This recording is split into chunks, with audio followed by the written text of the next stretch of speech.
Yeah, it's a little bit of both. Yeah. I equate it to when you taught your children how to ride a bicycle. You were holding on to the back of that seat. He thought he was riding, and he was giving it all he had with those little bitty legs. Yeah. But if I let go, he's falling. So I'm holding on to him. So who's driving the bike? Is it Daniel or is it me? Well, it's both. Mm-hmm. And I think that's a little bit of the picture of what it means to grow, to go forward and to mature, and everything else is, we got to still, it isn't hands off. Yeah. At the same time, walking by faith doesn't mean that we do nothing. You probably can make a living just off your royalties if you don't. You don't have to worry about your salary. He's not doing it for your benefit. He's doing that for the church budget. That's it. Campaigning for church budget next year. Just live off your book. Yeah. You don't need a whole Be salary. nice. Got But no, notes it from was you this week. very, very, very good weekend, and Renee did not suspect a thing about Nicole. In fact, we were walking to the car, and Nicole had already beaten us to the car. She was kind of hiding out behind it, and when we got close, she walked out and said, "Happy Mother's Day," and you could tell Renee was like, "Who's that?" You know, the classic. And, That's good. That's a good touch. And she was like, "Oh my goodness!" I said, "Well, Happy Mother's Day." I said, "I'd hate for none of your babies to be here for Mother's Day, so let's have all of them."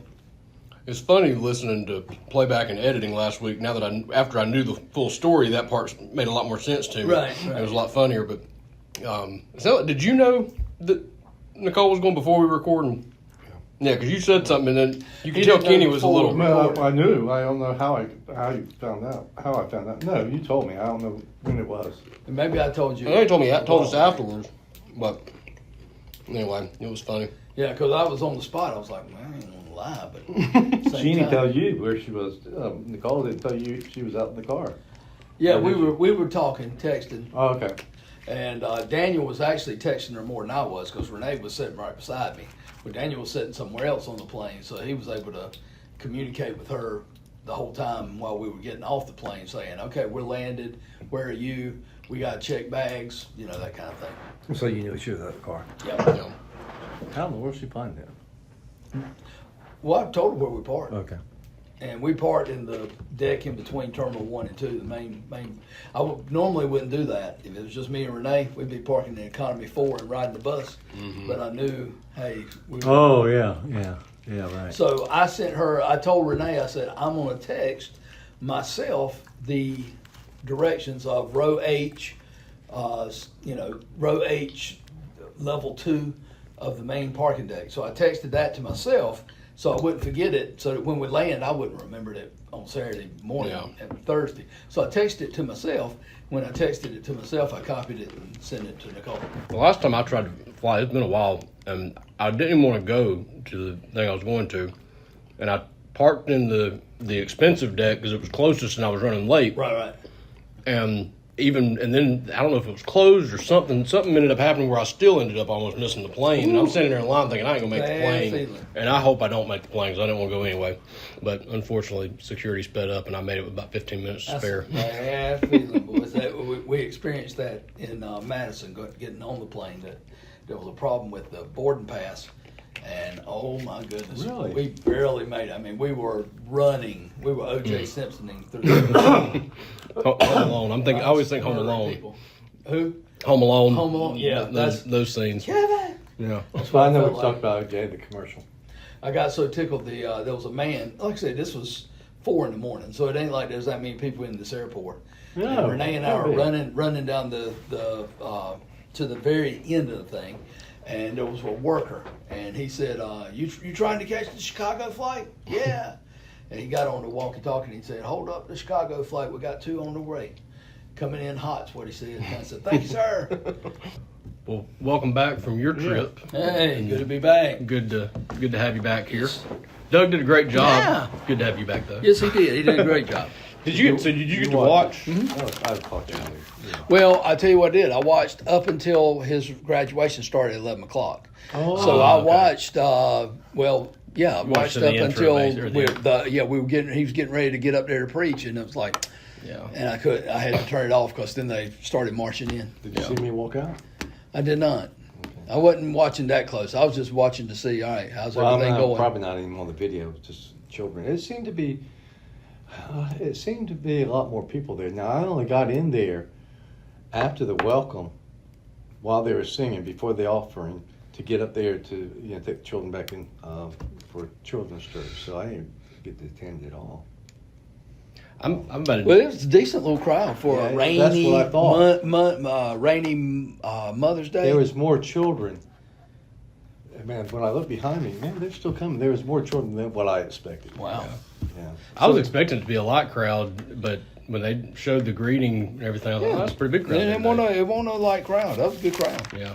But I got a good question for you. Oh, well, I got something that I'd like to share. Have you already done it? I'm intimidated to do the intro following Ben's last week. He Oh, did yeah, perfect, just, man. oh man, yes. Welcome to the Other 167, where we talk about how to live out the walk with Christ. The other 167 hours when we're not in church. Introductions. There you go. You nailed it last week, though. That was the best Yeah, one it we've was- had in 80 shows. I was like, man, I'm just going to memorize that. It stayed with And me for a week. There you was go. great. You still I loved get it. Yeah, I'm goosebumps. still Like, finally, we Well, figured out what the concept is on this thing. He appreciate finally that. figured it out. Oh It was man. introductions and introducing you. And Yeah, you Yeah, You can man. tell, Every and now and then. if it is, and by the We way, get professional once in a blue moon. I don't do shout outs often, but I do want to shout out to my man Paul. I don't know if he's will listen again. He listened to the one episode and told us he really enjoyed it. But Paul was I was playing golf last week, and it was so fun. Right after our episode, we talked about the joy and walking in joy and being happy and being jovial and having fun. I've met up with this guy Wednesday or Thursday on the fourth hole. And I've had the most fun 14 holes of golf I've probably had in 10 years playing golf. And he's just a real fun guy. Yeah, I love people like that. I told him afterwards, I said, I don't know, there's not that many people I've ever come across that represent the joy of Christ quite the way you do. And he was very, just a cool dude. Man, So that's awesome. if you listen again, shout out and enjoy. Hey, man, thanks for being an ambassador. Yeah, we'll be. He does a Bible study at the golf course on Monday nights, which competes with my online that I do with Doug. So Which golf course is this? Eagle Ridge. Eagle Ridge. Out there. In Garner. Yeah. Yeah. Real fun dude. I mean, he was. We had a heck of a good time. Nice. And when we get done to go to shake hands, and he's I don't shake hands. I'm a hugger. Yeah, He you brings go. everybody. He just the word I think of is jolly or jovial. One of them J words. He's just a happy guy. I mean, he just had a real good time. Dig people But like that. anyway, that was a good time. Doug's Sermon Sunday. It was interesting. I went back and read the passage, and when I went back to read it after the fact, I noticed I had circled it and put a question mark as something I wanted to come back and ask about. But he already answered it in the sermon. So, Okay. But the way he described in Matthew 15 the word that Jesus used, even it's not right for dogs to eat from the kids' table, and the word Jesus used was not the same word as might have been used in other texts, where Right. savage is more referring affectionately to like a household pet, and that was in the cliff notes of my Bible too. And I thought that's one of those interesting little nuggets that But still a dog. still a dog, yeah, still a dog, but it's the context. I always want to like Kenny was saying last week. When you read the Bible, you just read the words. You don't get the mannerisms. You don't get. We don't know the answers in some of those. You got to But dig a little deeper. It's one of those you almost wonder when he said that, was it a little sarcastic? Was there a little wink? Was there something to make to? You don't know. I mean, it's speculation. But you do know Jews call Gentiles dogs since day one. Right. So maybe he didn't refer to it as dog, like Right. wild dog, No. but a little Pekingese dog. But you're still a dog, and you're still a Gentile. But I'm gonna reach I out. don't and think help dogs were treated the way they are. you. Not even that dog. Yeah. Yeah, I think a dog was not a good. Yeah, good that name. hadn't been until the last 25 years, probably. Yeah, they're part of the family now. Oh, more than. I mean, like, The head of the family in some. it's changed my generation to dog was outside. Yeah, You know, a pet, but Yeah, outside. pet, but outside, yeah. Now they Might now come they inside sleep if with it you. was terrible weather. Now they own the house. Sometimes, I mean, it had to be like hurricane, yeah, it had to be very Yeah. bad for the parents to allow. or they get to stay in the utility room. That's what mine used to be. They can stay in the yeah, utility right, room, Yeah. so that way they Or under the house. Yeah, but man, nowadays, It's a sin. These I cats, didn't realize these cats are. I mean, dogs are being carried around in their purses, and you know, everywhere you go, everywhere I went, man, you can't. I mean, and it may be Wisconsin. Every time I book a hotel room, we allow up to 2 dogs. We allow it, and I'm like, man, you used to couldn't get a. I mean, it was rare you find a hotel with a dog in it. You have to pay for extra for pets. Yeah, paid extra. Now it's like, no. A lot of restaurants are pet Bring your friendly dog. now. Yeah. I mean, it's a We are a pet-loving society. dogs are moving up in the world. You're right. And that I think that might be a good thing, but I think it might be taken a little overboard. Sure. Yeah. Maybe they didn't deserve to be outside all the time, but most of the time. Half and half. Yeah.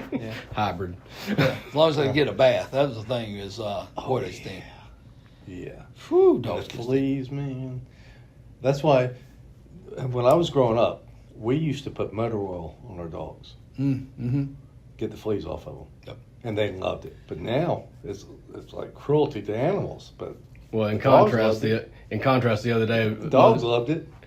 Mother's Day, I was up at Mom and Dad's, and the dog was biting at a flea itch or something, or a flea bite she had, and my dad's like, "Oh, you got a flea itch? Sorry." Oh. And he scratched it for her. So it's, I mean, Mom and Dad are gonna be offended by this conversation. Their dog is I can imagine. If he's much higher scratching- on the totem pole than If I ever he's dreamed. scratching fleas for him, that tells you that dog is special. Yeah. I can't say nothing. Hey, we Jackie was the.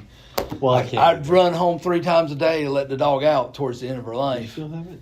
No, we put her you down did last tell me Monday. that. Okay. Oh, did you really? Yeah. Sorry. Yeah. Nah. Hey, look, she had been so sick for the last 6 months. We were literally carrying her outside to go to the bathroom. When I say carry, we had a strap around her belly because her back legs wouldn't walk. Her organs were beginning to shut down. The vet was like, "Ben, it's time." And I said, "I know." So I had to get Renee to buy into it, though. I don't know if I ever told y'all this, and probably definitely not. It wouldn't come up on the show, but I had a dog died at the end of 2020, and this dog was diagnosed with cancer in 2017, and they told me it's only got like maybe 6 a month or months. 2. Yeah. No, they didn't even say 6. Wow. They said best case was like 3. So I've just said, well, if he's gonna die anyway, I'm gonna spoil the crap out of him. So Yeah. I fixed Steak, steak and cheeseburgers and Ja- even chocolate Jackie and all was the stuff you're not supposed So to he give died dogs. of diabetes. Yeah, he lived 3 more years after that, and like there was every time I go back to the vet, I was like, "What happened to the cancer? I thought he was supposed to be dead like 2 years ago." And then finally, it came back with a vengeance. The last month or so, it came on really hard. Yeah. And he couldn't hold anything down. He was really struggling. That's But hard. I knew I was going to put him down the next day, and I went and bought him a 24-ounce ribeye the night before. And I thought he ain't gonna eat 5 bites of it, but I'm gonna at least try. He ate every bite of it. bit of it. And I was like, "Wow!" I didn't think, and held it down. Yeah. I couldn't believe it. Jackie was eating he was eating she was eating high on the hog Yeah. last few I bet. meals. Yeah. We made sure of that. Yeah. So yeah, it was. And hey, look, I know I spent a lot of money with them, but shout out to Chewy.com. They always sent my dog food and everything. They're a great company, but they send you a card when I went in there and canceled my subscription. Mm-hmm. Why are you canceling? I had to tell them, and they sent a card and they said they were sorry and just So you but don't- then again, that's their bread and butter. So. You don't go to Food Line and buy your dog food? No, man, my dog can't eat that. Sorry, miss. No, we get the same thing as that Food Line. Just it was cheaper. Listen, Really? it was cheaper because we had Chewy. If you order more than $50, it's free freight. So it was cheaper than it was at Food Line, and it gets brought to the front porch. okay, like that. And if Renee goes to the grocery store, she ain't can't getting a carry 50-pound it. No, she bag of can't dog carry food or even a Yeah, 35. that's right. And so having it I right had to there, do that. so in the long run, it was cheaper and smarter. And I'd do it all over again, too. Yeah. So shout out. We were talking last night on the online Bible study that I do with Doug and some of the guys, and kind of got this question in my mind. And I think Kenny said something along those lines before, but Paul went through probably as much as any apostle as far as suffering and That we and know wrote a of. lot. I'd put him up there in the top. Yeah, That we know of. yeah. But I imagine all of them suffered. Yeah. I mean, and there's some undocumented that's still going on today as far as persecution. At the same time that we know of, you're exactly right. Especially concerning the Bible and we have more stories of him, so that's one of the reasons. Well, we yeah, there's a lot of church history. We just happen to know the Western church history. and the part that's in the Bible. Yeah, well, Yeah. that's the west part of the Western Church history. But Shout out to our Catholic other 167. They got a pope now. Does Kenny know about the Catholic 167? I don't know if he does or not, but there is one. Is there one? No, well, one of my It's like clients from Chicago started a new podcast with one of his I wonder friends. if he knows the pope. He's from Chicago. Oh, is he? Mm-hmm. I doubt Well, he might. I'll ask him. Chicago. He was just born there, wasn't he? When he didn't live there. I mean, probably not the last He was few, in Peru or somewhere around. but he was born and raised in Chicago. Yeah. Because they said this is his favorite restaurant. This is where he was a Cubs fan or Well, a they White were- Sox fan. I think they were there was a talking- fussing about whether it was Cubs or White Sox and stuff like that. And by the way, I was called father the other day. I thought it was pretty cool. Where at? Yeah, I was at a funeral I did for some folks that obviously did not grow up in a Southern Baptist church. If they grew up in a Baptist church, they would have definitely been Northern Baptist, and they were from the North. And so after the service, one guy came up and he said, "Father, I just want to tell you, that was one great service." And I said, well, thank you, my son. I blessed him. I gave him the blessing. How many Hail Marys was he? Yeah. Well, that's what. And I did. And I said, I was like, man, I'm not a father. I'm just a pastor. Man. That reminds me, when I used to play basketball in high school, Mhm. we had one guy on our team Not Catholic. that's not Catholic. Yeah. But he crossed himself every free throw. Yes. And I thought that was the neatest thing. But he wasn't no Catholic. No. He was just. Well, The Just a cross, good isn't luck the cross isn't necessarily a Catholic thing, is it? Well, I mean, I know it predominantly think- is, but yeah. there are other denominations of Not many. Really? I don't know. Not many. No, I mean, most of it is, you see it with the Catholics, especially Yeah. the Pope. Yeah. Well, none of us were Catholic. No. Yeah, but he was doing He it. saw, well, hey, he He saw saw that it in on the movies. TV, probably. Yeah. Well, I mean, I saw Rocky Balboa do it, and Yeah. I thought it was the coolest thing in the world when and I was like, I used to do it before I batted when I was 7 or 8 years old. And then I was like, I saw Rocky do it. Mm-hmm. I did it for a long time. I mean, it's. I didn't think it was a. I necessarily don't a know that Catholic it's thing. necessarily a Catholic thing, but the Catholics are the most famous Most, for it. yeah. It's definitely a predominantly Catholic thing. And you don't see many Baptists doing it. Yeah. Renee gets up first thing in the morning. She wakes up and she listens to probably 2 or 3 different ministers for devotion Wow. and that, and of course then Instagram. And so she saw Renee's Instagram post. That's where I got Renee Pierce. Yeah, Yeah. She sent me a picture of it, of your hair, beautiful hair. That's what Did she told say, me. look, he got a haircut? She might have. Yeah. But anyway, it was either Easter or the day before. It might have been Good Friday. And heard a sermon. It wasn't really a sermon, Mhm. but about the thief on the cross. Okay. I just never had thought about grace. By grace you're saved. Mhm. Nothing else. And the thief on the cross. This is a perfect proves example. Perfect example. We sure couldn't work for it. Right, and he didn't have anything to work for. I mean, he had no time. He probably Yeah. didn't know Jesus. I mean, he's nailed to a tree. And So what's he going to do? And he was at the least fourth one in heaven. I mean, I'm saying I don't really know what happened to Right. Moses. If he was actually in heaven, it might have been because him and Elijah were there on Mount Transfiguration. Enoch left this Yeah. world. You got Elijah, and then you got Moses. So I don't know if they went to the holding cell or what, Right. directly to the holding cell. Right. But he might have been fourth at the least. Might have been number 1. But I just thought that really does prove that we're saved by grace alone, without any works. Agreed. Yeah. Because I mean, he couldn't I've do just a thing never to heard save anybody himself. preach on that. Really? Yeah, I haven't must heard not you been preach on that. I thought you would. You must not have been gravitate to listening. that. Well, About like the other day when you say, well, I don't never hear any sermons from the Old Testament. Man, I look He's doing an back. entire For the series. last 3 years, I've preached more in the Old Testament than I have New Testament almost. you really look back and you really. If you think about it, I did faith versus fear. That was all Old Testament for a good solid 7-8 months. But I really wasn't talking about you. Oh. I was talking about other sermons. Oh. But you actually, after I said it, You went back and meant checked. sermons you actually listened to. No, man. Yeah, I mean, I got distracted with technical difficulties there. So where I was going with my bringing Paul up, Yes, what we yes. talked about last night was and we've talked about it on a couple of episodes too, suffering and not. I think it started to come up as persecution. We don't really in this country know a whole lot about persecution. Let's be honest. But we are going to go like they did. Not like they did, no. But even in our sufferings or our struggles, I mean, there are going to be a lot of situations and times in our life that we go through hardships, and a lot of times that it doesn't seem fair, and a lot of times it's just you're going to go through those things. It can be a bad day, it can be a bad week, it can be a bad year, it can be a bad decade. Mm-hmm. But through those times, Doug kind of talked about this too on Sunday.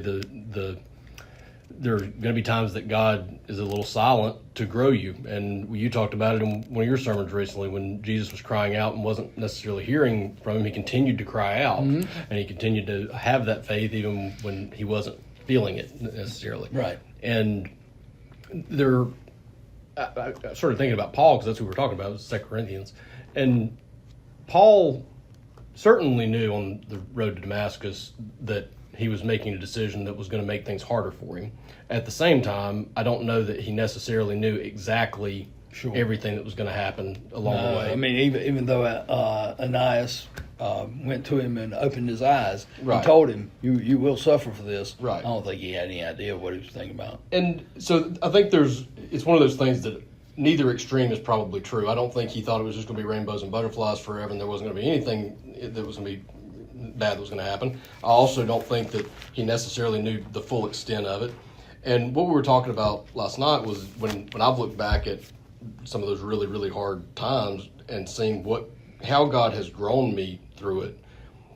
It's just sort of this weird catch-22 kind of thing, because I'm glad that I didn't have the option ahead of time to choose, will you take this path? It's going to lead to a ton of spiritual growth, and this is what it's going to cost to get it. Yeah, it's difficult terrain. I hate to say it, but I probably wouldn't have chosen That's right. that. But looking back, certainly I'm grateful for those times that have happened. So I don't know with Paul, and I'm sure he's just one of a lot of different examples. Jesus is probably the only exception to that in that he knew he did know his path. He knew what his purpose was. Mm-hmm. Everybody else had, I don't know if there are probably a few here and there, but examples of people who just experienced great things from walking with God and never had to go through struggles. I mean, you're always going to have. I don't know of anybody. Yeah, I don't know of anybody about that. Well, and I'll put it this way, and I thought it was great. I attended 4 graduations or services this past weekend, and the last one was Nate's individual college of exercise science and whatnot, and the dean stood up and gave a little bit of a speech at the end, and it was beautiful. And he quoted John Roberts, Supreme Court Justice, of what he said at his son's graduation. And he goes on, and it was the exact opposite of what you expect at a graduation. I wish you nothing but success. I wish you this and well, this quote from John Roberts says, I wish you suffering so that you can know what it's like in the good times. Mm-hmm. I wish you bad fortune so you can know that it happens to everyone. Be thankful for the good. Mm-hmm. And everything that was bad, I wish you separation so you can understand the value of your friends. Mm-hmm. And all these things that he wished, he didn't get to the end. He says, whether I wish these on you or not, they're going to happen. What you choose to do with those hurts and those pains and those things that happen, that's what makes you different than everybody else. You can either learn from them or you can wallow in them. Yeah. And I was like, man, I am going to borrow that quote and give John Roberts the credit for it, but I'm going to use that June 8th with our graduates, more than likely. Because I was sitting there like, that's the coolest thing I've ever heard. I'm going to wish these bad things on you so that you'll appreciate the good better. Yeah. But it's some of that is the reason we go through those hard times, but some of it is so that we'll lean more. So, yeah, I mean, that's the guy. But I doubt any of us would say, sign me up. Yeah. Well, do you wish that, not wish, but I think sometimes Paul needed those revelations that he got to keep going. As far as revelations, he was getting revelations that nobody else would get. Sure, I mean he brags about somebody being to the 3rd level and everything else. So I don't know if he's bragging, but he's. He said he did. Well, he wasn't bragging, but he was saying, "I don't want to brag, but I know somebody who did this." Right, it's him. It was him. And Peter Paul was on a different level, even for Peter. Mhm. Yeah, because Peter says he can't even understand some of this. Well, it's hard to understand. Yeah. That doesn't mean you're on a different level, though. That just may mean he can't write well. I don't know. I mean, but I'm just saying. And you might say that's true. Probably Peter can't write well, but Paul couldn't preach well. Yeah, that's right. So it's about. But I mean, and Paul was on some deep stuff. I mean, when you Yeah. read some of, I mean, we're still 2,000 years later. Still trying to Not figure it exactly sure out. what he's talking about there. Yeah.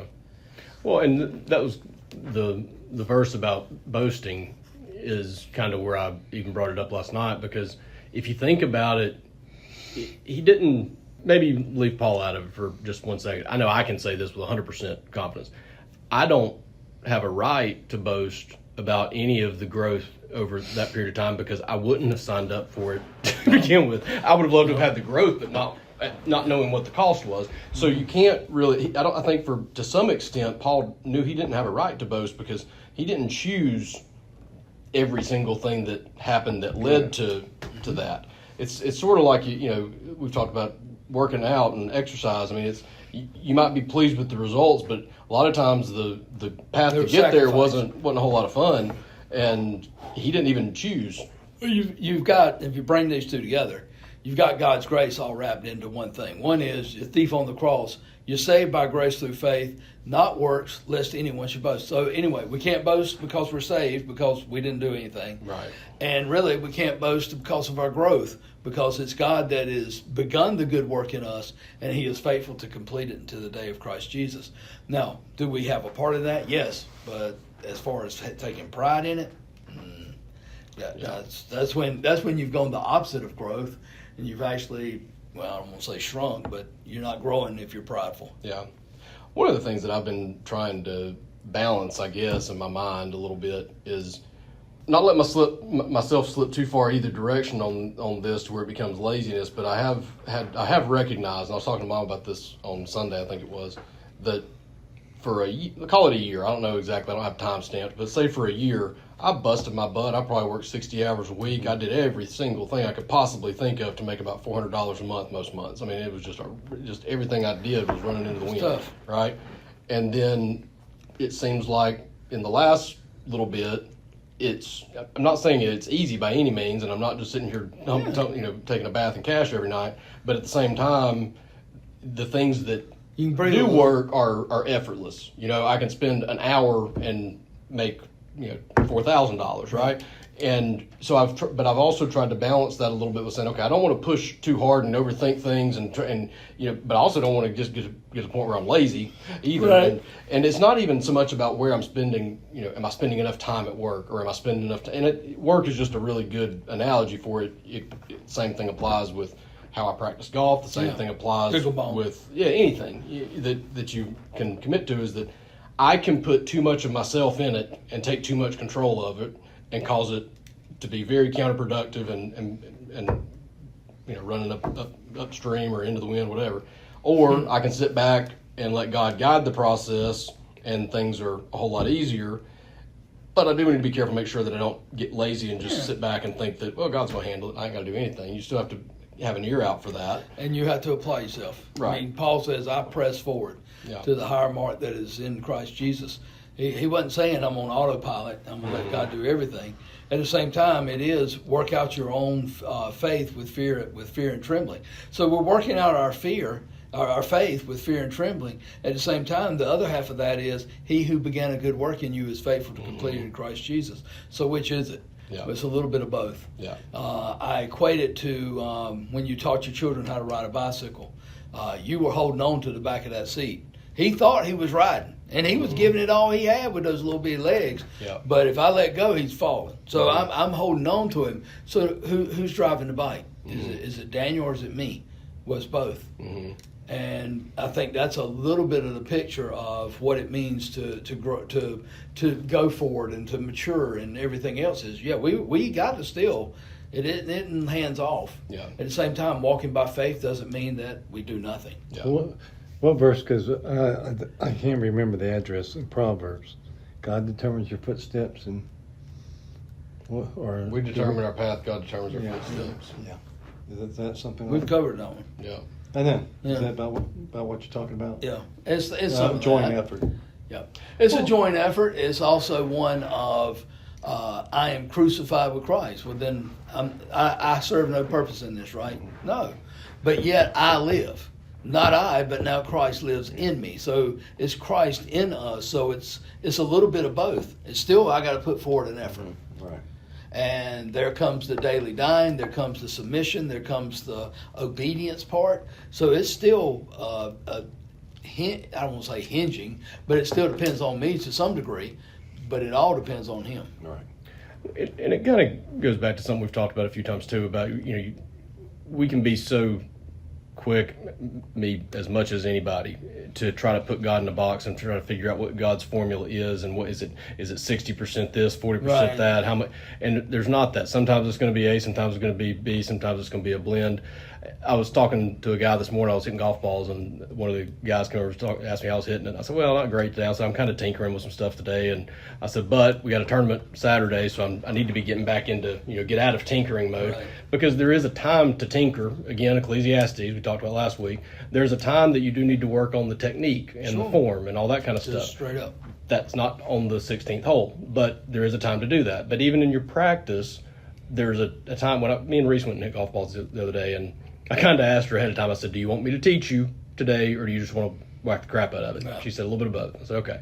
So I'd give her a few drills, work on something for a few shots, but I'd try to be mindful of about every 10 or so, say, okay, just work on rhythm here. 1, 2, 3, hit. 1, 2, 3, hit. Right? Or just hit it hard. Just hit it hard once in a while. And mixing those things in, because you're not going to become better from just doing one or the other. It takes both. And it's the same thing with God, and he knows exactly what that formula is in each and every one of us, each and every hour. And each one's different. Right.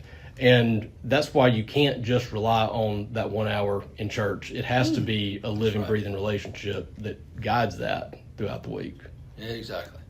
Good job. I appreciate that. It's a good word. Long analogy, but It's a good one. an applicable. And it's a good picture of it. Yeah. I did the same thing with Gabe when he was doing basketball. We'd work on technique some, and then after a while, it's just looking back at the right rim. now. That's Yeah. You got to pump the brakes once in a while, too, and God knows exactly what we need. Our problem is we think we know what we need better than he does. And that's where we get in trouble. Yeah. A lot of times we pray, we already know what we want, how it works out. Oh, of course, and he knows How that we too. want it to work out. Yeah. And if it don't work out that way, then we get upset about it. And I'm guilty of that. I'm so guilty of not. I don't even want to tell God the things I want because I feel like it's a waste of breath because he knows it. But at the same time, then I look around and don't have those things, and I think you have not because you asked not. It's like, That's right. okay, I want this. Yeah, he's not going to be upset when you ask. Right. I mean, honestly. I mean, Yeah. that's what he tells us to. Yeah. If we got to ask for something as simple as daily bread, then okay. And I think that's the thing is, but he doesn't tell us, all right, ask for daily bread and everything else your heart desires. No, it's the basic daily needs. And I think even when you start to, because we're not going to just spend our prayer time. I don't think anybody's going to spend 100% of their prayer time only praying for the absolutely most fundamental basic needs. Yeah. We're going to ask for this job or this whatever, Or for somebody else. Yeah. or for somebody else. And I don't think that there's anything wrong with asking for those things, for wanting to see others around you have good things happen, even asking for good things to happen in your life. I think it's fine. But you have to, I think, my take on it would be, I'm trying to make sure that I have the dependence to know that I have to ask for them. Remembering obviously that he knows, but he still wants me to ask. But also the submission to be able to be okay with that answer being no. And to be able to leave it. And the purpose behind it, the motive behind it. Because a lot of times that motive is, I want this for my selfish gain. Well, no, Father bless me so I can bless others. There's a big difference in that. And so, motive, what is it that you want it for, but also what you're going to use it for, what you're going to do with it if I do bless you. Yeah. That's another thing that can be a seesaw that you got to balance a little bit, because you can spend too much of your time praying for those not necessary things. And you can also just pray on the other stuff and leave those things out. And I think he is okay. Again, I think he's okay with you asking for those things. It should be okay again with the right motive. Well, But- I think that's the whole meaning behind pray in the Spirit. Yeah. It's not pray in the flesh. Yeah. It's pray in the Spirit. Yeah. Well, I think that's true, and I also think the closer you, and I don't want to say you get more of God, but the closer you become in tune with God, your prayer life will kind of get closer to His will. Mm-hmm. Mm-hmm. I'm just saying for my own prayer life, what I pray for, how I pray now is completely different than how I prayed when I first got saved. Sure. I hope so. So, I hope it's different than what it was even last year at this time. I mean, that's really how we should be growing, but it may not be that much difference, but there should be a remarkable difference in, there's say, 4 years. There's a little bit of difference, but there's not a huge difference. Right. But if you look over 30 years, it's a huge difference. Yeah, that's it. Yeah. Kind of like I still feel the same as I did when I was 35, but if I look back, there's a big difference. Yeah, you think you feel the same way. Thank you. That's yeah, right. yeah, I feel great. Don't feel like that much difference. Not much time has passed. Until you start doing the things that you used to do. Yeah, that's when right. you're Or 35. you look in the a photo and you're like, whoa, hey, Yeah. what happened to all my black hair? Yeah. Well, it's turning gray as well, if you I really know. know. And you begin to see those signs of aging. I don't know that I want to go with the analogy of you begin to see those signs of maturing as well, because it's not the same. Chronological age does not equal spiritual maturity. Right. Yeah. Yeah. I thought there was something else I was going to piggyback off of that. You started talking about your gray hair, and I just got completely sidetracked there. Yeah, me too. It just, Yeah. it just, Well, because you said you were going to cut it. You said you had an appointment and but you were going to get it dyed. it's I not thought. near as gray as it was. I ain't done the dye yet. No, the I dye. don't think I'm gonna do that. It's not. It's not. It don't look right. Did I They ever say tell it you- don't look right. Did I ever tell you the story about me trying to dye my beard or my goatee one time and it going really? So it's been a while, but I had a date and the girl was quite a bit younger than I was, and my hair was pretty gray, so I went and got me some Just for Men. Right. I've slapped that stuff on there and wasn't really paying attention to what I was doing, and I've ended up with a big black ring all the way around my goatee. I went back with like peroxide and rubbing alcohol, everything I could think of, wouldn't get it off. No. Cool. Did it eventually come off? A few days later, not in Yeah. time for the date. After about 8 showers. Yeah. Yeah. It would have been off by the second date had there been one, but guess what? There wasn't one. I After you like show it. up looking like a clown. A raccoon right I now. like when people dye their hair, but they leave their goatee. Yeah. Don't you know we know you're dyeing your hair? Yeah. Yeah. I don't know, man. My goatee is way grayer than my hair is. Oh, yeah, It's- mine too. Like my goatee is about I white. shave now, and it's like, oh, look at. Yeah. I mean, it's and they are, and I may be wrong here. They're different kind of hairs. They are. I mean, yeah. it used to be shaving was easy. Now I gotta like get on down in that thing with the Yeah. razor because their white hairs are so hard to. Yeah. They're unruly. So how do you keep yours ruly? Well, my hair's not gray yet. He tries to keep his really by keeping a nice uniform color across Yeah. the entire That silver. canvas. Yeah. Silver, platinum, blonde. Yeah. I mean, it's still in the silver area. Yeah. Silver era. Yeah. Yeah. Platinum. Yeah. Yeah. So I'll let you know when my hair starts turning. Please do. Please inform us. Talk Well, about then prayer I'll life. I'll probably be your age. Yeah. Well, then you'll be in heaven. That's what you just said. You'll be in heaven by that time. You're talking about your prayer life changing. I feel like mine's constantly evolving and Evolving. adjusting That's a because good word. because I go too extreme and then I'll go too far the other extreme, and it's like always kind of dancing back and forth. Sometimes I'm just a little bit too laid back and too literal with God, and Yeah. sometimes I get a little bit too stuffy Yeah. and too rehearsed, and I start to notice that I'm saying the same things over and over again, and I don't mean to, but it sounded really good the first time I said it, but after 12 times I'm starting to wonder, maybe I Yeah. don't mean it as sincerely as I did the first time. And so I feel like I'm just constantly mixing it up a little bit, which if we were talking about a relationship you have with another human being would sound totally normal and natural. And that's what I was going to get at is Yeah. it's a relationship, man. Yeah. You're trying to think about it too much. Praying to me is, I mean, I know what you're saying. You're talking a lot and repeating yourself. And I was doing that when I wanted to do a half an hour or hour praying. I've run out of words. I keep repeating myself. But praying to me is more like just having a conversation with God. Talking the way I talk to you is the But way I'm going to about talk to things. God. I don't have all those King James, thou, that kind of stuff. Yeah. I knew about 25 words for it, so my prayer wouldn't last very long. But I mean, when I pray, I'm not trying to impress. This is what's on my mind. Yeah. How it comes out might sound different, strange, but that's just how I pray. Yeah, I used to. And I wouldn't say pray. That's how I talk to God. I should say that. Yeah, I used to hate praying publicly, and anytime somebody would ask me to pray out loud, I don't. Yeah, I think everybody goes through that. Yeah, because I always thought I pray weird. I don't pray like everybody else prays. Everybody goes through that. Yeah. I mean, I went through that, and I don't care what people say about me. I mean, I'm just going to pray how I'm feeling right now, or what's on my mind, or whatever. Yeah. I'm not listening to what people. I used to listen to.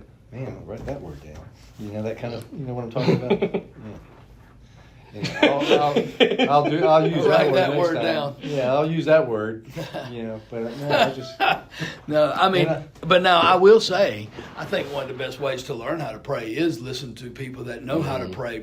Yeah. Because it taught me a great deal. Well, I'm not saying you don't listen to them. Yeah, I'm I'm not don't saying be like I'm them. stealing their words, but what I am stealing is their heart and how That's they what- pray yeah, the scripture, exactly. and I recognize that scripture, and that's a verse, and hey, maybe that's something we can do is begin to pray back verses to the Lord. Of I in my newsletter, my article for Flashpoints this past week. Last night I sat down to write it, and I was kind of like, okay, what do I want to write about? I can do a devotion, I can pick a text and do a little small sermonette. And the Lord just said, no, it's time for you to pray for the church. And as I prayed for the church, I said, I need to let church know what I'm praying for them, and just kind of wrote out a prayer. So, and I hope it'll encourage the listeners and readers for the Flashpoints, and just kind of doing my best to. This is what I'm praying, though, that our speech would be seasoned with salt, that we would be united, one mind, one spirit, for one purpose, and that is for the sake of the gospel. That kind, and all it is taking the book of Philippians and saying, oh, Lord, I know you've began a good work in them, and I know you'll continue to finish it. And so I really was just going through the book of Philippians and praying various things for the church. Well, I use scripture to help me to remember those when I pray. I mean, I don't have to remind God that you said this or that. So I'm not saying nothing's wrong with that, but I use scripture when I Moses did it. Yeah. I'm not saying that you can't use scripture. I'm just saying. Yeah. For me, I use scripture mainly to remind myself that God's capable of answering prayer and doing that. No doubt. And sometimes when I'm doing it, it can feel overly sophisticated to just recite scripture back, so I might paraphrase it back to him in my own words, kind of thing. And I mean, there's a lot of different ways you can mix it up, and I think that's the key, or the thing that I'm trying to make sure that I'm staying on top of, is that it's fresh and it's not something that I'm just saying. I'm not just going through the same patterns over and over and over again. And we're supposed to pray all the time, but I think that's more than just saying words. I think that's worshiping the Lord or doing God's work. I just think pray without ceasing. Keep God on your mind all day long. Well, it's constant communication. Yeah. And, I think there's a piece of what you just said, too, is look, I hadn't talked to Renee since 7 o'clock this morning. She walked out. Yeah. She's been testing. It's EOG time at her school. So she's testing. So her phone is off from 8 o'clock till 12 o'clock. She can't even have it on. Yeah. So I hadn't talked to her. I hadn't seen her. But you know what? She's been in the back of my mind. She's been on the front of my mind, even though I've been busy as, doing meetings or trying to get stuff done or set up for this, set up for that. No, she's still on my mind, just like the Lord should be. Yeah. So, that's a good way of thinking about it. Good job, Kenny. Thank you very much. I love it. One last question that I'll throw in here. I met this guy a few weeks ago that me and Gabriel went into Walmart, and guy was out there, needed a homeless guy begging for money. And I know he could have been lying to me, but I loved his story. He walked to me, he said, "Hey man, I know you got your son with you. I'm not trying to keep you. So I just got out of jail today. I need a place to stay tonight, looking for some money to give me a place." I was like, "Well, appreciate the honesty." That's not that's a tough one. Appreciate the honesty, but that's a tough one. So helped him out and gave him a number. I said, "Let me know if you need it. You got a long road of stuff you're going to need. If you just let me know if I can help, I will. I don't know if I'll be able to or not." So anyway, that was a few weeks ago, and he's been on one side of it. I know for sure that he's taken advantage of it, and his story's changed a dozen times, and I get that side of it. At the same time, Rome wasn't built in a day, and we've all taken time to, a lot of my mistakes didn't snap their fingers and get cleaned up right away. So if I was expecting to give him $50 and a Bible and that's going to change his life permanently, that's probably not it goes back to something that they talked about on Thursday morning, that evangelizing is more about developing relationships and getting to know people. And, I'm treading lightly and patiently with it and trying to be, I can't spend so much. And the last time I gave him some, he texted me at 12:30 that night and said that I'd given him some money to get a room that night, or give a gift card to. He said he needed a place to stay that night, so gave it to him. And then that night he called me and said his tent got broke into and somebody stole the gift cards. I'm thinking, well, you shouldn't have been in your tent if you used the gift cards for a room like you told me you were going to do. So I see that, but at the same time, I want to tread lightly and not become judgmental and you messed up one time and I can't trust you anymore. So I guess the question that I would get back to on that is, when you are trying to help somebody along with, whether it's a sin that they're struggling with or a tough place in life, whatever they're in, it's not instantly, your help's not going to instantly make a difference necessarily in all cases, and you may have to have some patience there, but at the same time, people can take advantage of grace also. And I've certainly taken advantage of grace. I've taken advantage of God's grace, and he's still patient with me, but at the same time, there can come a point in time where you're enabling instead of just giving grace. So I know that to some extent it's just letting the Spirit guide you in all those situations, but there's probably some tips and pointers along the way too you can get from others. I'm going to let you handle that, and I'll come in after you. He doesn't like to lead because then he knows you get to come and Well, I clean wish it up. you would. I'll let you take the lead on that one if you want it. I think there's a couple of things. I think there's a couple of things to be said there. I don't think God ever intends for you to be taken in for a sucker. At the same time, I think it goes to, and this he would probably be more apt to answer this, because Kenny has a ministry that he deals with people that, whether it's alcoholism or drugs or, they are the ones that I equate it almost to that. That if you have a family member that you're continually reaching out to, is there a time when you're like, look, I've taken you as far as I can go and you're not getting any better, you're not even making any effort to do this. There's always going to be another story, and it's always going to be, and I think that's when, okay, red flags got to go up and say, hey, man, or rather than giving them any kind of money or gift card, all right, I'll take you up to the Holiday Inn. Well, that's actually where I started. That was to try to do that. The problem with it was you needed the ID to match the credit card you were booking it with, and I was going to literally I didn't have the time to take him to the place he wanted to go and check him in. I was going to say, if you can do that, hey, or hey, I'm buying his room, and here's the cash for it. But usually they want a card. Right. All right, here's the card. You can keep it on reserve, but destroy it tomorrow. Whatever the case may be, I hesitate to give any kind of money to anybody. Unless I know they're good for it. Well, the gift card wasn't I knew it wasn't a perfect solution. I know you can easily trade that in for anything you wanted to, but at least it's something that it would require an extra step for you to launder it into something else. Or somebody to get stolen. Right. But to some extent, only to some extent, I would also say to it, if giving the grace is between me and God, what they do with that grace is between them and God. So... Agreed. But only to a certain extent. I mean, there does come a point in time where it's like, okay, you don't want to... And I've said this before. I'd rather be taken for a fool and feel like, okay, I'm helping somebody and I'm reaching out to someone and I'm showing love and grace to someone. I'd rather be taken for a fool on that than look like a cold-hearted somebody that don't care.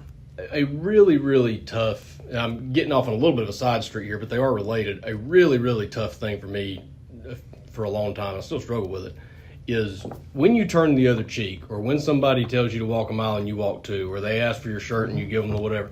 When you do that, and you know that that's just going to, in their mind, frame you as a pushover, right? And that you're not, I can take advantage of him. He's never going to stand up for himself anyway. It's like, well, no, I would absolutely stand up for myself if I could. Jesus said that I had to turn the other cheek, so I will again. and I know you're going to hit me again, Right. and I know I'm going to turn the other cheek again. And there comes a point in time where my pride comes in and says, no, daggone it, I'm hitting back this time. Somebody's got to stop this. Or I'm getting out of here. Right. Rather than be, taking the hits. And sometimes you can walk away. There's some situations Sometimes you you can't. can't. You that's why I say we might be on a little parallel street now. But that's a tough one to. Your ego doesn't want. I mean, I knew doggone good and well that there was a really good chance that this guy was not telling me the truth. Right. But there's a small chance he is. There's a small chance that he's not he's lying now, but maybe things change and he needs a little help, a little grace, whatever. But I was pretty sure that it'd be taken advantage of. But at the same time, okay, if that's what, I've taken advantage of other people also in different ways, and it took a lot of grace. So it can be a tough line there sometimes to not let your pride say, no, I'm not letting somebody take me for a fool. Sometimes God's going to ask you to let somebody take you for a fool. Yeah. That's what he's going to need you to do in that case. But not always. And there's Right. always... And I don't think he intends for you to be taken for a fool all the time. Right. He gave us the book of Proverbs, so we would be semi-wise. Mm-hmm. And I think we live in a world that ain't our own. We're strangers and aliens, so I think we have to be wise as serpents and harmless as doves. I mean, so I think there is a fine line that you have to walk. Yeah. All right, Kenny, we've waited. Everybody had to give theirs, so now here we go. I do. Drum roll, I mean, please. I think everybody's on the right course. A lot of times, well, first of all, what did Jesus do when somebody? Let's just take feeding the 5,000. He did it the first time because they needed it. Yeah. Why did they go looking for him again? Because more food. So the first time they had to have it. The second time They wanted it. they wanted it. They said, "Man, I don't have to work." Mm-hmm. Yeah. And I've seen a lot of people. Mostly, it's almost like you can tell it's coming on. But like when you stop and get gas, somebody out there at the stop sign out there or a street light, they're working the crowd. Yeah, and Excuse me. they seek you out. And I've seen it time and time again. It wasn't too long ago. It was up Sheets up here. I was just sitting in the car watching the guy work everybody around the gas station, and he had come to me. I said, I don't carry cash, and I don't. No. It's all credit card. I had a similar story I was going to share. Yeah. Do I? Go ahead. I have a similar And so story. I'm just sitting there, just watching him, and he has no money. He's broke, and he needs $5 in his, or $10, whatever, in gas. And after he worked the crowd, 3 gallons. yeah, yeah, and he got in the car. Him and his girl or whatever, he was by himself, supposed to be by himself. They left and probably went to the next place. And I've just seen that so many times that it almost makes you don't want to. Well, it makes you gun shy. To help people, and those are not really the people that need to be helped. Mm-hmm. The people that need to be helped, usually I find, aren't really asking. They really don't want you to know. The ones that are always, and they come back all the time, every time with another story. Those are the people that are hustling you. Mm-hmm. They want something for nothing. Mm-hmm. So are you really helping them? Yeah. And but they're playing.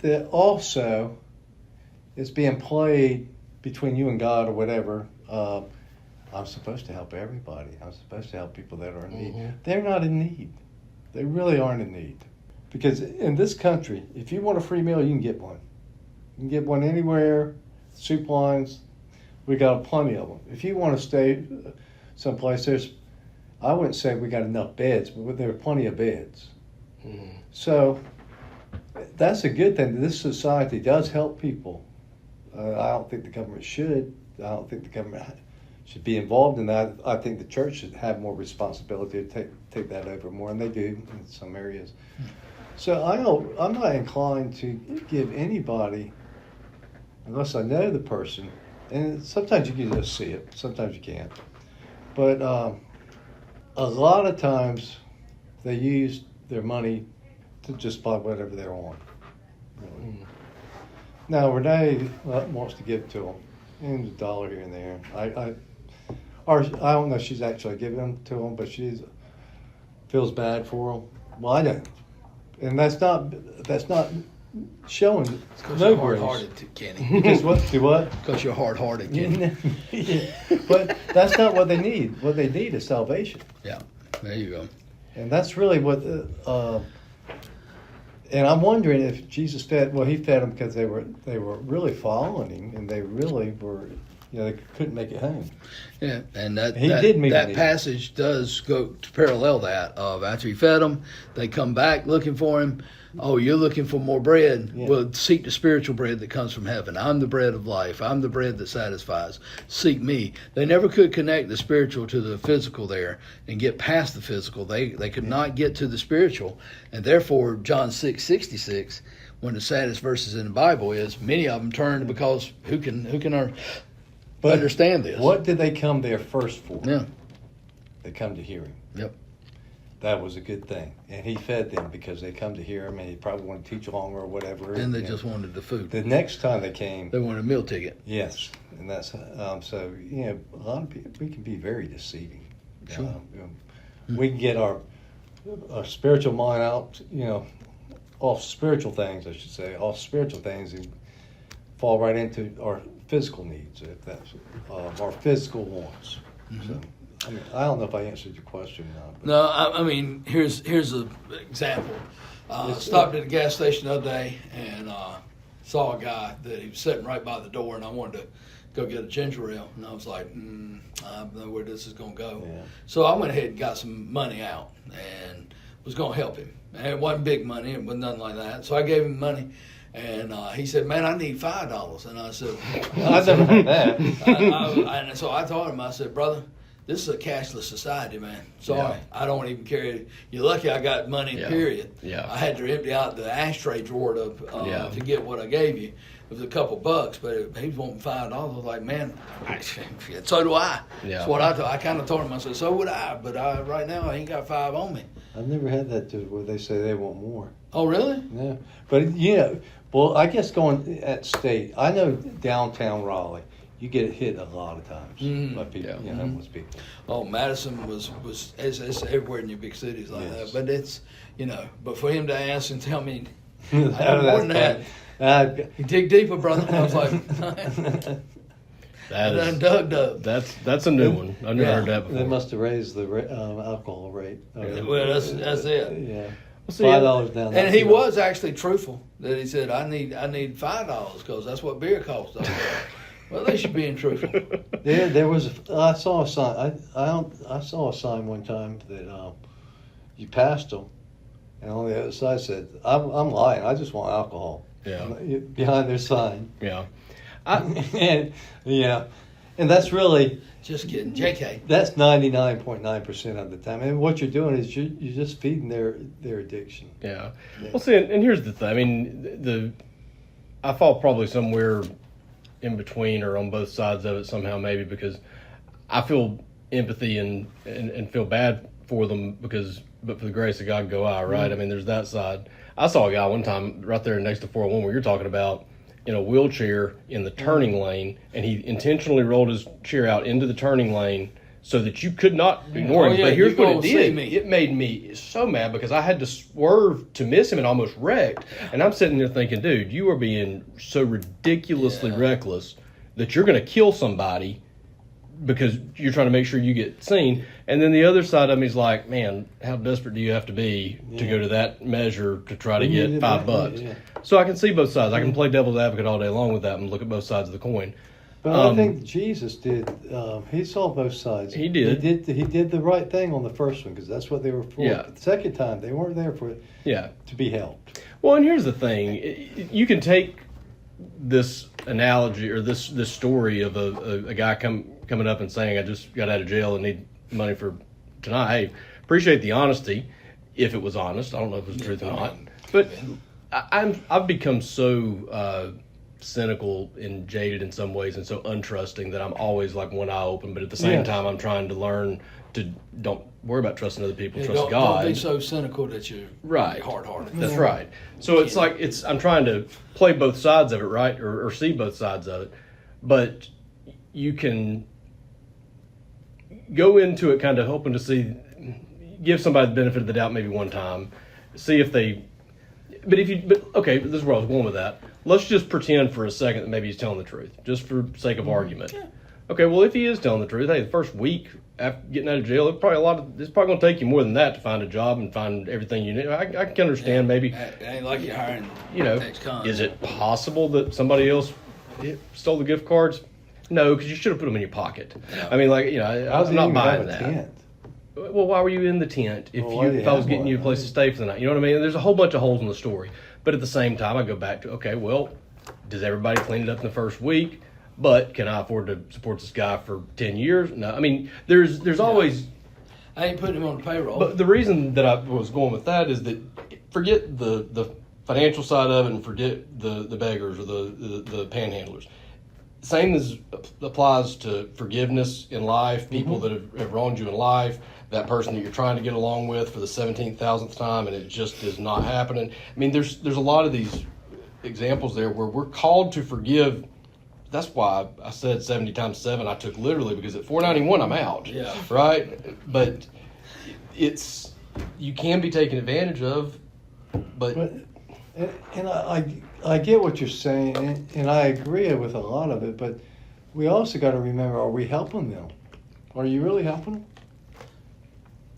Are you really? You don't necessarily know the answer to that, though, because you don't know what... And you won't know the answer. Yeah.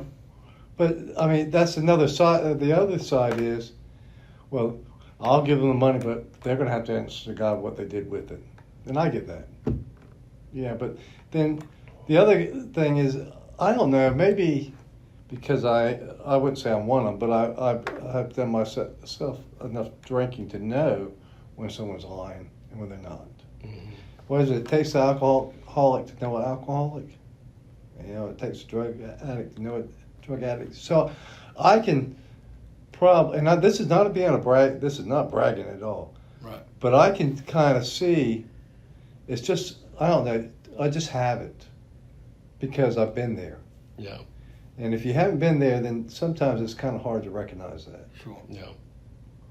That's not a good thing. I don't say that with no pride at all. Because believe me, I wish I didn't have it. Yeah.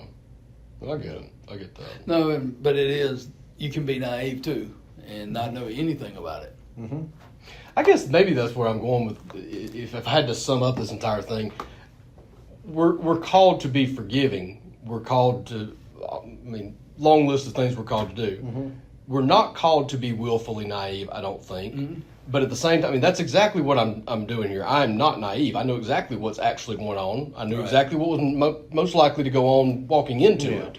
Yeah. It's the most expensive basketball pump I've ever bought in my life. Okay? And I told Gabe that when we walked out. But at the same time, it's like, but we're called to be... And your son got to see, okay, yeah, here's Dad really wanting to help somebody. Okay, he's the one Gabe is the most, he's got the biggest heart in the world for that stuff. He comes over to me and Gabe's like, give me some money, Dad, give me some money. Listen, my kids have gotten on me many a times. I'm like, I'm not. And they're like, Dad, I'm going over here and giving them something. Yeah, I've seen Nate jump out of the car and run across basically the parking lot and give the guy. He asked me for the money, and I was like, you ain't got none? No. And, poor college student. All right, here's my wallet, and there's a $5 bill. Thank you. He'll run across the street and give it to him, just say. Yeah, but you're trying to teach somebody something. Yeah, but that's a good thing. And it may be that may go into the story we're telling is younger people hadn't been burned enough to know that fire is hot. Exactly, yeah. Maybe, and you want to be careful as a parent to not make them jaded, because it's easy to do that. I think son, we're not going to give it to them. They ain't going to do nothing but shoot it up or drink it up or snort it up or whatever they're going to do. I think I would say this. I think this is a fair thing to say, and I think it's what I believe. I hope there never comes a time where I can give you a universal one-size-fits-all answer. I never give money to people who beg for it, or I always give them $1. I don't think that I don't want to get to a point where I'm so set on either side of that fence, because at the end of the day, I try to leave it to. I mean, I don't know what the percentage is. I don't keep up with it. I rarely give money. I mostly drive by or whatever. Right. It's rare that I do. When I do, I feel pretty confident saying it's usually that I'm compelled by the Spirit to do it, because I don't naturally have a desire to. You know, it's a rare thing, but occasionally I will. But even when I do, I also sit there and think, this is the biggest waste of money I've wasted some money in my life, but that's the biggest waste I didn't even get to have any fun gambling in the way. Yeah, this was, I had no chance of a return on that one. And you know, another thing is, and I might have said this before, but most people don't want you to know they're, that they're poor. They don't brag about that kind of stuff. There's a lot of people in this church that needs help, but we don't know anything about it. Yeah. I mean, you can tell people. You hear about a person sick, and they were sick a couple of weeks ago. Yeah. They're in the hospital a couple of weeks ago. A lot of that's pride. It is. It's the opposite side of sin. Probably all of it's pride. Yeah. I would say all of it's pride. So most of the time when people that are in need, they don't want you to know. Yeah. Mm-hmm. Well, that's another way. I guess that's another way you could tell. Yeah. But we still need to operate with empathy and selflessness and love and honoring others above ourselves. So, I mean, I wish I knew the people in this church that needed help. I really do. Yeah. I would help them, but I don't. Yeah. And so, and they're not out there at the door. I need $10, $20, whatever. Yeah, of course I'd help them. Yeah. But Well, there's little things that you can, and I don't even know, I don't think this is, you can tell me, is this wise or is this judgmental, but I was mindful of, okay, when I first met the guy, I said, I could give you cash. I said, but the thing is, it might be easier for me to just call and book the room directly for you, and then you don't have to worry about it. And he said, well, I'll just take the cash, and kind of saying, like, how's he going to react to that, and even the time that the gift card says, gift card, all right. He said, yeah, gift card's fine. I mean, or you can send me Cash App. I said, well, no, I'm not doing that. So, I mean, there's these little I don't call them tests, but in a way, it's like, let's see how they handle this, and right. Well, that's that was perfect. But at the same time, I don't mean it to be, you chose wrong, now you get nothing. At the same time, what Cash App you using? Yeah. You got a phone? Yeah. You get a phone. And now you're paying for service. Yeah. Well, the first day he said something about his wife, and then that night he left me a message saying he needed some help tomorrow to something about his girlfriend, and I'm thinking, well, something's not adding up on this. Either you were lying yesterday or you got a wife and a girlfriend. So, I mean, there's been plenty of those red flags. At the same time, it's okay, but we take time to clean things up. We all got red flags. Yeah, but I totally get it, because it is a balancing act, and it is one of, there's a lot of red flags there. Yeah. And so that's why I would say I sure wouldn't be giving in the farm. At the same time, trying to help. But it can apply. It can be to a stranger. It can happen with family members. It can happen with money or other family things. members are worse. Yeah, and it's not that they're bad people, as I consider bad, but sometimes your habits can take you to a place that you don't want to go. Mm-hmm. Sometimes, and I'm just saying, for me, sometimes you do things that you wouldn't normally do because you need to do it. Mm-hmm. And I'm not talking about a good thing. I mean, a lot of people say I did it because I had to, but I didn't really want to. I'm talking about alcohol will take you to another level that you won't go to. Drugs will take you to another level. Anything, gambling will take you to another level.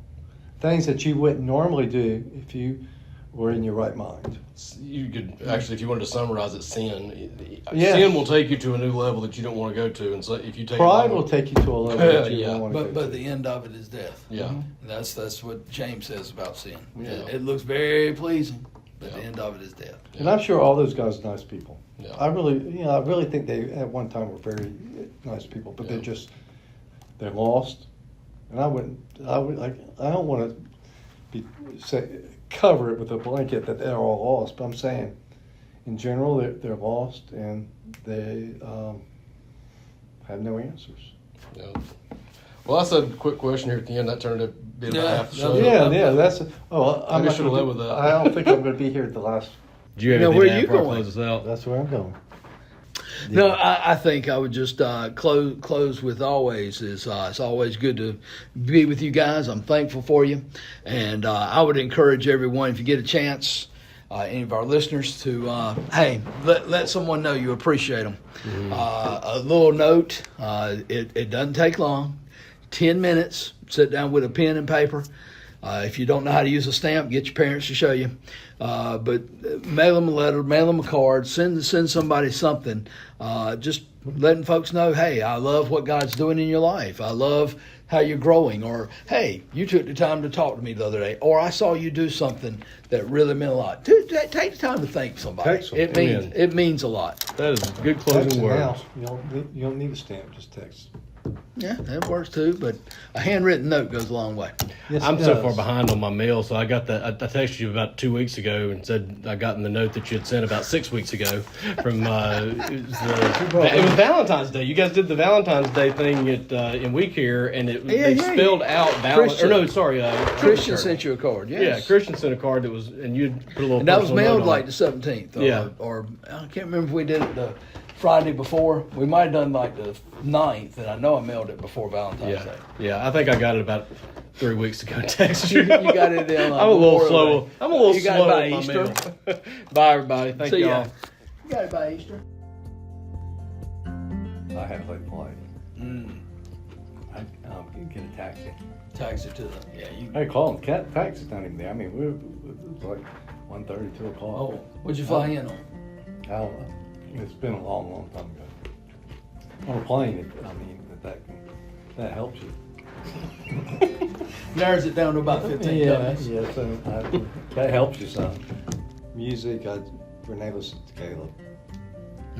Begathons. Yeah. That's the only thing that gets me, man. I'd rather just hear commercials. Don't do a begathon. Oh, Well, I mean, all ministries do that to some degree because they got to pay for television's expensive. yeah, I don't know. enough David about Jeremiah it. does the same as far as you can get this book.